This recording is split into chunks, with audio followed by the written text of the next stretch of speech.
Hello everyone, today I'm gonna show you how to use Instagram drawing feature in chat. To do this, first close your Instagram and go to your Play Store. Search for your Instagram and make sure your Instagram is updated.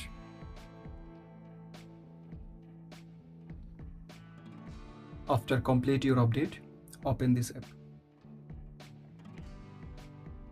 Now go to your message icon. Open the chat. Now tap on plus icon in the corner. Now you can see a draw option here. Tap on draw and you can choose the colors here.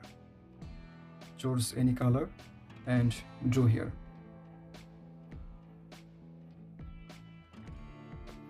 By doing this process, you can use Instagram drawing feature in chat. Thank you.